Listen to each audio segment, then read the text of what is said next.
us to be at the docks. Let's go!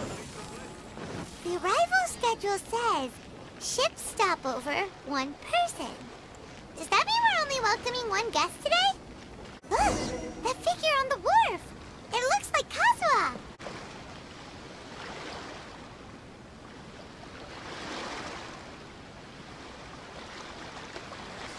Greetings, Traveler in Paimon. I heard there would be guides for the Irodori festival, but I didn't expect it would be you two. We didn't expect to see you either! Returning as a guest for the Irodori festival, no doubt. I was a little surprised myself when I received the invitation.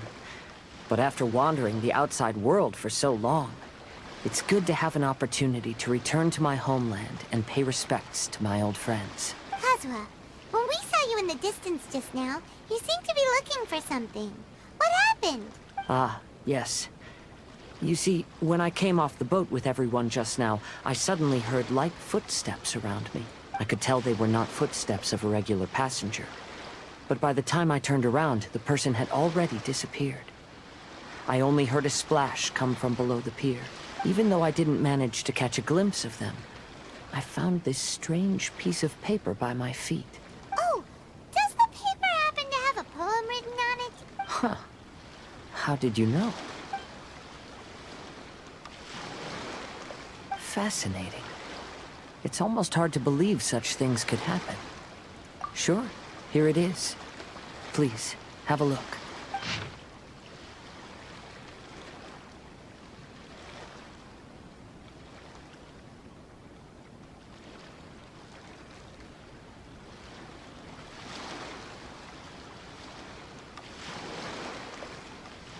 Last time, Aoi no Okina's poem ended with a reference to Akihito. And sure enough, this is a story about him. The story this time basically says that Akihito got his name from his love of red seals. However, the shogun discovered that he had committed plagiarism, and he was soon exiled. Well, if Paimon were to rate today's story, it sounds pretty unfortunate.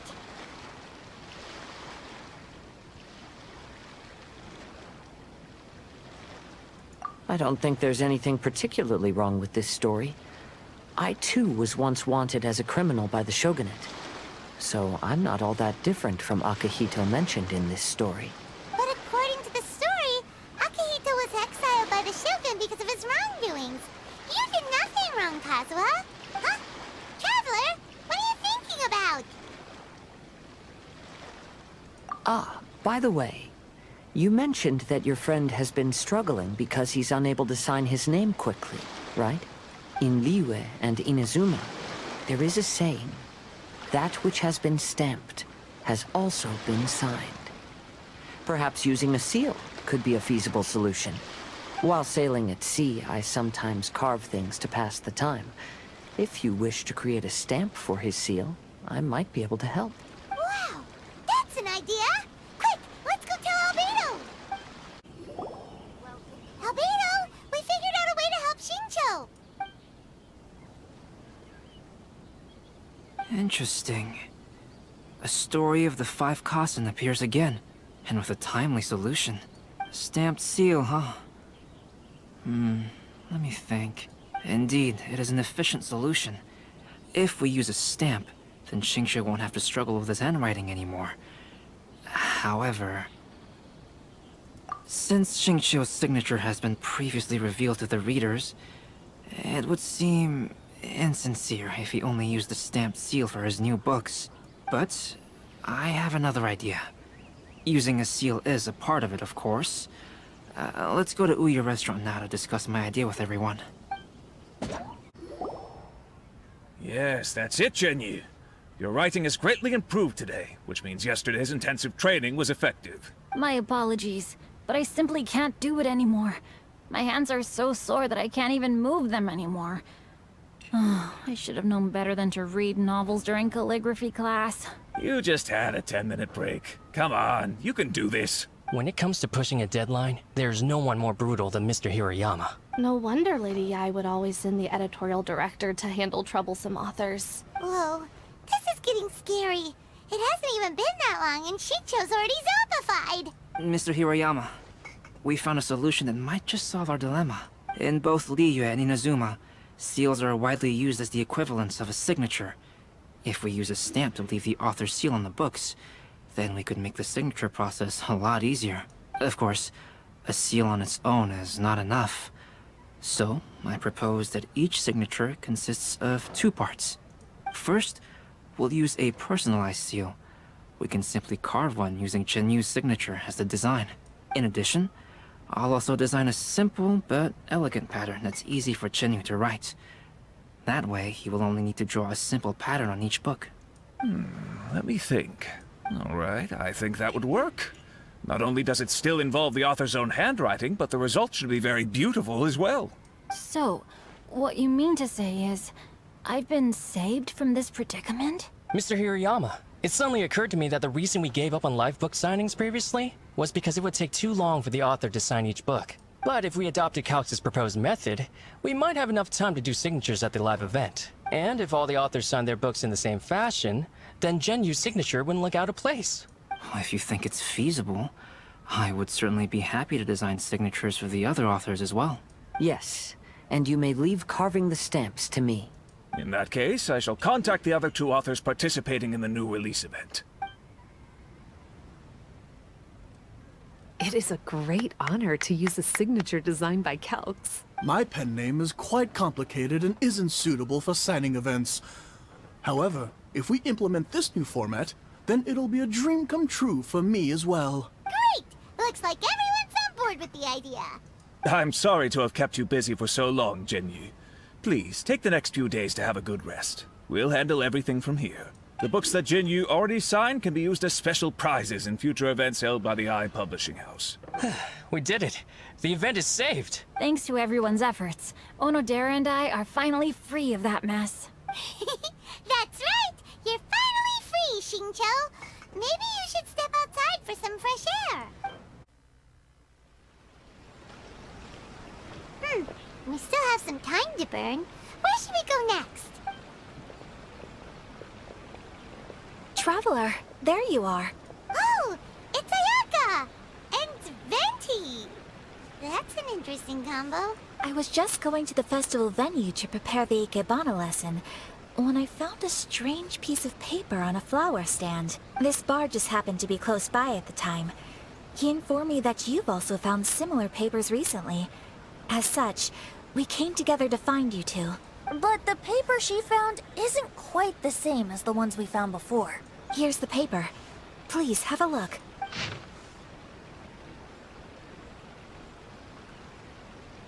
Huh. All the poems we found before were roughly the same length. But this one is only 2 lines. And even though there are only 2 short sentences, neither of them are next to the title or centered on the page. The position of the writing seems to indicate that there is other content written on this paper besides these 2 lines. If we take the poem literally, it reads, "Dip this paper in water and see the truth naturally appear." Speaking of which, I have an ancient text at home, specializing in ancient and exotic stories. It mentions a special ink that will show itself when wet and disappear when it's dry. So, shall we give it a whirl? It just so happens that there's a pond nearby.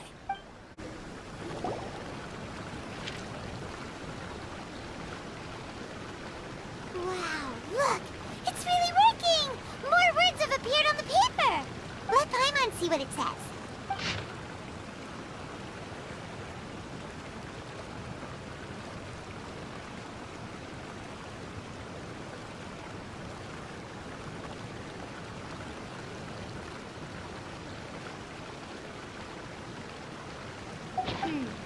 Story says that after Sumizomi got the collection of poems from Akihito and put them into a stream of water, the plagiarized words in the poem became blurry. Huh? Why would that happen? You see, Paimon, in the past, when printing was not yet well developed, handwritten text could easily become smudged in books when exposed to moisture. To ensure the text lasted longer, they'd either write using a special ink or coat the paper's surface with a waterproof coating once the writing was finished. Such special inks are time-consuming and laborious to produce. and the waterproof coating could also prove just as difficult. However, since Akihito's poetry collection was an important gift to be presented to the Shogun, surely one of those two methods was used to protect it. But as for the plagiarized poems, not only would they lack Akihito's seal, but the words would also react differently when exposed to liquid. Which means Akihito didn't plagiarize his work. He was set up! Yes, it appears that this is the truth that Sumizome's story is trying to convey. Although the story is saddening, I've decided on the subjects to use for Akihito and Sumizome's portraits. Kazuha, Ayaka, would you be willing to be the models for my paintings? I would be delighted. Yes, as would I. There you go. The next two portraits should be ready in no time. Yes. And now that all 4 stories have all been collected, the story of the 5 Kasen is now fully completed.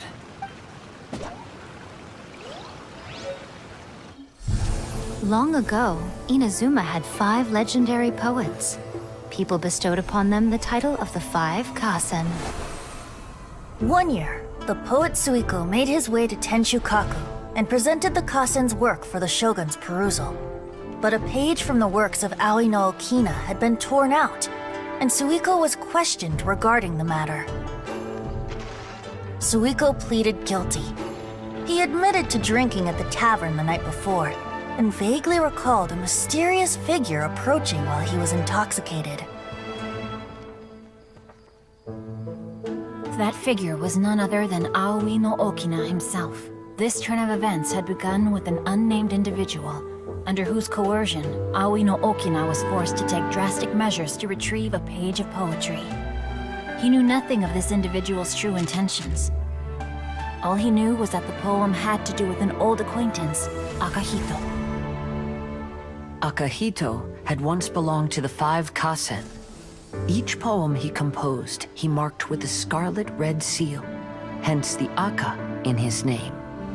Such a distinguished writer was he, and yet one of the poems he had submitted the previous year was found to be plagiarized.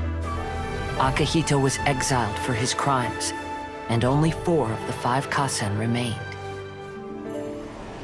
Sumizome went over Akihito's poems and noticed that the plagiarized poem lacked his seal. She immersed his poetry in a stream nearby, and only on the plagiarized poem did the ink run. Aoi no Okina passed by and witnessed Sumizome's doing, which he then recorded in a poem. Thus transpired the events of Suiko's poetry submission, and this is where the story comes to an end.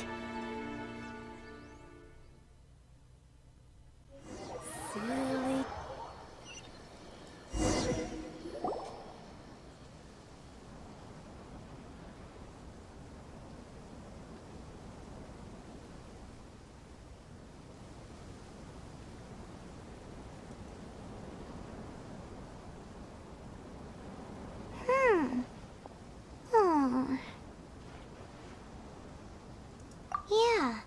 Ever since we completed the story of the 5 Kasen, there's still one thing Paimon hasn't been able to figure out. One of the 5 Kasen is called Kuronushi, right? It's just that, how could the story of the 5 Kasen finish without him appearing at all? Oh!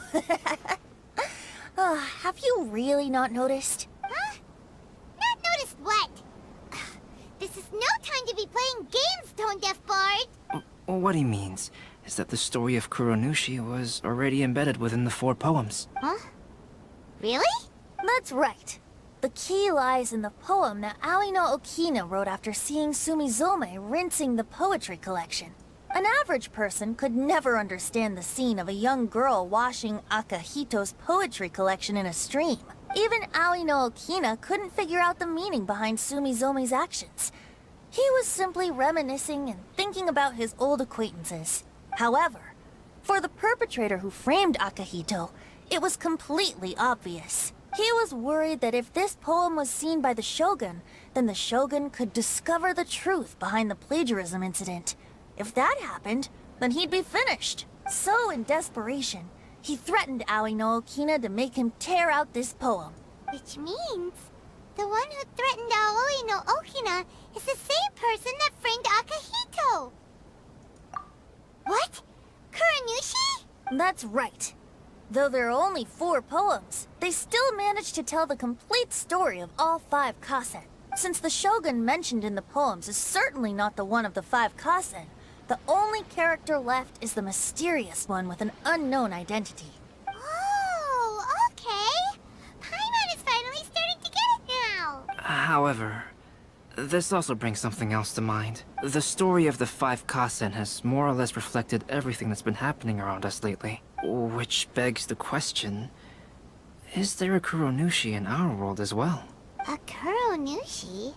In our world? Speaking of which, I wonder if our dear Kazuha has come up with anything. Oh, right! Kazuha! He's been pretty quiet this whole time. Let's ask him! Hey, Kazuha! Are you okay? You've been standing in front of this blank canvas for a while, and you don't look so good. Apologies for making a wild assumption, but has the story of the 5 Kasen reminded you of anything? Yes. A few things did come to mind, actually. However, they were nothing more than some past incidents regarding my family. I don't mind sharing the stories, but I'd prefer not to bring you any more trouble. Hey, we're all friends here, Kazuha. You can always tell us whatever's on your mind. Kaidehara, please forgive my assumption, but perhaps you were thinking of the Raiden Gokuden? The Raiden Gokuden? What's that? It appears that Miss Kamisato and I were thinking of the same thing. But it also has much to do with the Yashiro Commission. It would be improper to speak of it here without the consent of Miss Kamisato. It's fine. Those of us here are all trustworthy, so there isn't any harm in it. However, this matter is somewhat complicated and may be difficult to explain. Let me start with the Raiden Gokuden. As you all know, the Yashiro Commission's primary purpose is managing ceremonial and cultural affairs, and Inazuma's art of forging swords is a very important part of our culture. The Raiden Gokuden were once the top 5 schools of the forging art in Inazuma. Although these families were swordsmiths by craft, they also held many important positions in the Yashiro Commission. Unfortunately, of the 5, only the Aminoma art still maintains its artisan lineage. The descendants of the Ishin art are also still alive, but the craft has been lost to time. The descendants of the Ishin art are none other than the Kaidehara family. Whoa! We knew Kazuha came from a noble family, but we had no idea about his connection to the Yashiro Commission and sword making. Yes, but that's all part of the past now. The Ishin art was lost with my great-grandfather's generation. My grandfather was dissatisfied with my great-grandfather's lack of effort. When he was young, my grandfather traveled all over Tevat to find a way to revive the family business. But it was to no avail. And in my generation, our last remaining family property was lost as well. I heard my elder brother mention that the decline of the Raiden Gokuden happened very rapidly. In the span of a few decades, 3 of the families suffered various misfortunes and disappeared completely. Later, there was speculation that all of these misfortunes stemmed from some background machinations, meaning that someone wanted to wipe out the Raiden Gokuden. However, since not every family of the Raiden Gokuden came to ruin, such explanations were treated as nothing more than a conspiracy theory. Indeed. I've also believed such ideas were just theories and rumors. However, I know that a major incident happened to my great-grandfather when he was young. Not only did it affect the Kaedehara clan, but it nearly jeopardized the Kamisato clan's position in the Yashiro Commission as well. After reading the story of the 5 Kasen, I can't help but feel like it's pointing me toward the truth behind that incident. What exactly happened to your great-grandfather, Kazuha? I still can't say. I need to speak with someone to verify the details. Let's meet here again at noon tomorrow. I will tell you everything I know then.